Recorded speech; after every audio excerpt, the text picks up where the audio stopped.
Interesting একটা বিষয়, বাংলাদেশে আর কি ফুচকা বলে আর কি, পানপুরি যেটা মানে হিন্দিতে পানপুরি, বাংলাদেশে মানে ফুচকা বলে আর কি। তো এটা হচ্ছে পহেলা বৈশাখ মেলা আজকে ওমানের। পহেলা বৈশাখ মেলাতে আজকে এখানে একটা একটা একটা তো পানপুরি আজকে আমরা নেবো একটা পানপুরি। তো বাংলাদেশি বাইরে সবাই ডাকতেছে এখান থেকে, যারা যারা মেলাতে আসছেন মানে পহেলা বৈশাখ মেলাতে আসছেন তারা এখানে শুধু পানপুরি খাওয়ার জন্য। এটা ওমানে সবসময় পাওয়া যায় না এগুলা রেগুলার। এটা হচ্ছে পহেলা বৈশাখের মেলা আজকে, এটা হচ্ছে পহেলা বৈশাখের মেলা আজকে হইতেছে আর কি এই ওমান আল সাউদ বারকাতে অবস্থিত। আর এখানে অনেক বাংলাদেশি ভাইরা বাংলাদেশি ডাবও সেল করতেছে, অবশ্য বাংলাদেশি ডাব আর আছে ফুচকা, মানে ফুচকা এবার এক প্লেট না, এক প্লেট, হ্যাঁ এক প্লেট এক প্লেট। বাবির হাতে রকমের রান্না এখানে, হ্যাঁ বাবির হাতে মাছে ভাতে বাঙালি, মাছে ভাতে বাঙালি। হ্যাঁ অন রিয়াল আশা আছে না ভাই, রিয়াল দাও না 45 না ইকাইও না। তো ভাইরা কিন্তু অনেক ফ্রেন্ডলি। ايوه تقريبا 8 حبه اون ريال। ايوه তো মানে এটা 8-10 পিস এক রিয়াল হইব। তো এটা হচ্ছে আল সাওয়াদ সরি পার্কের পহেলা বৈশাখ মেলা আর কি। তো 2 তারিখ হতে ছিল, 2 তারিখে হয় না, 9 তারিখে হইতেছে। তো এই দোকানের নাম হচ্ছে পান্তা ইলিশ ভর্তা, মাশাআল্লাহ পহেলা বৈশাখের আসলেও অসাধারণ একটা মুহূর্ত কাটাইতেছি আমরা। তো আমি আর কি মমিন আসছি একটি শর্ট প্যান্ট পরে গোসল করতে যাবো, শাওয়ার করতে যাবো। তো টাটা আর কি বলতেছে যে ও আর কি পানপুরি খাবে, মানে বাংলাদেশি ফুচকা। ভাইজান একটু ঝাল কম দিয়ে না, ঝাল কম খাই আর কি বাংলাদেশি আর কি, বুঝছেন? একবারে ঝাল কম, 0 দিয়ে দেশি না কিন্তু, হ্যাঁ মরিচ দিয়ে না এই ভাই। তো এখানে সবাই আর কি কাস্টমার আছে। তো সত্যি অসাধারণ একটা বিষয়। ভাই এটার ভিতরে কি আছে যদি একটু দেখাই দেন। কচি ডাব মাশাআল্লাহ, পানির ভিতরে ভিজিয়ে রাখছে গরমের সময় খাওয়ার জন্য আর কি। ঠিক আছে ঠিক আছে, একটা কত করে? একটা এক রিয়াল। তো ঠিক আছে, এত গরমের ভিতরে সবাই ডাব চলবো আর কি, ডাব আমরা খাবো আর কি, আসি গোসল করে। তো আমি আর মমিন যাবো আর কি গোসল করতে পানির ভিতরে। তো ওই পহেলা বৈশাখ মেলার ভিতরে অনেক বাংলাদেশি, সব থেকে বাংলাদেশি ইন্ডিয়ানি সব কান্ট্রির মানুষ আসছে আর কি, এখানে অনেক মানুষ আছে। তো এক ইয়া নিবো আর কি। তো সত্যি অসাধারণ একটা মুহূর্ত।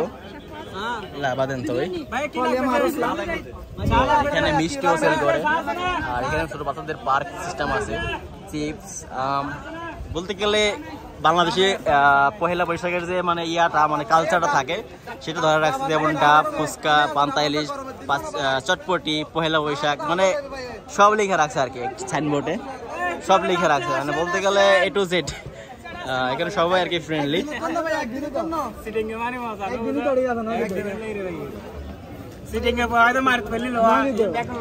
তো এখানে মনে সব সিটে গাঙ্গা, সব সিটে গাঙ্গা বললো, এখানে সবাই সিটে গাঙ্গা মনে হইতেছে এরকমই, এও সিটে গাঙ্গা আল্লাহ। তো খুব এনজয় করতেছি আসলে বিষয়টা মেলাতে আইসা। আর মেলা এখনো শুরু হয় নাই অবশ্য, এখন দুপুর আর কি 3:30-4টা বাজে আর কি। তো 4টার ভিতরে এই অবস্থা, যে গরম, আর ভিতরে আছে পানি, ডাব, দেন ফুচকা। ও অলরেডি নিয়ে নিছে ফুচকা। তো 1 piece 2 3 4 5 6 জাল কম দিয়েছেন তাই না ভাই? না পানি আছে ভাই, মানে তো ও আর কি ফুচকা, দেন এটা হচ্ছে সস আর ফুচকা এগুলো ট্রাই হয়। তো ফুচকা অলরেডি নিয়ে নিছে। তো একটা ফুচকা পুরো একদম মেলার যে একটা ইয়া, তো পুরার যে মেলার যে একটা মানে আনন্দ উপভোগ সেটা আসলে আজকে হইতেছে আমাদের। ভিনেগার উইথ সল্ট ট্রাই হয় ছোয়া। তো আসলে খাইতে ভয় পাইতেছে আসলে এটা কি বাংলাদেশের ইয়া হবে কিনা। তো এত পরিমাণে গরম আসলে মেলার ভিতরে না আসলে মানে গরমে আমাদের ইয়া করতে পারতেছে না, যে মেলায় আসছি মেলার যে এমএসটা মানে আমাদের যে এনার্জিটা অবশ্য বেড়ে গেছে। কেমন হ্যালো হ্যালো এটা সাইডে রাখো, সাইডে রাখো, এটা সাইডে রাখো, কি সাইডে রাখো, এটা মানে এটা উঠে সাইডে রাখো জাস্ট, আমি বেরোতাম না। তো আমরা এখন গোসল ফুচকা খাইলাম, এই দোকান থেকে ফুচকা খাইলাম। তো ফুচকা আমি নিয়ে নিল, তো আমি এটা ট্রাই করে নেব। মাশাআল্লাহ মাশাআল্লাহ, মেলা আর কি মেলা নাই। হ্যাঁ আনাশিরা ওয়াহিদ ওয়াহিদ, আমি একটা ট্রাই করবো আর কি ফুচকা মেলা এসে। তো যারা মানে ফুচকা খাইতে মিস করতেছেন তারা এই মেলায় আসলে ফুচকা খাইতে পারবেন আর বার্কার ভিতরে। তো এখানে অনেকেই আসছে মেলাতে ঘোরার জন্য, তো আমি একটা ফুচকা খাইয়ে নিবো আর কি। মাশাআল্লাহ এই মেলায় যারা আসতে মিস করছেন তারা এই দৃশ্যটা দেখে রাখেন। এটা তো বৈশাখী মেলা দৃশ্য ওমানে। তো যারা যারা বৈশাখে পয়লা বৈশাখে আসতে পারছেন তারা মিস করবেন, ভিডিওটা দেখে তারা ফিল নেন আর কি। আসলে আমরা খুব এনজয় করতেছি। এটা হচ্ছে মেলা পয়লা বৈশাখ বারকাতে আলসোয়াদে। তো এখানে এখনো মেলা শুরু হয় নাই, অনেক মানুষ আসছে আর কি। তো আসলে অসাধারণ একটা ফিলিংস, অনেক এনজয় করবো আজকে। আর সব বাংলাদেশ এখানে, মানে বাংলাদেশে যেমন একটা মেলা মিলে সেটা আমরা উপভোগ করতেছি এখন। এটা হচ্ছে পয়লা বৈশাখের মেলা। মাশাআল্লাহ মাশাআল্লাহ।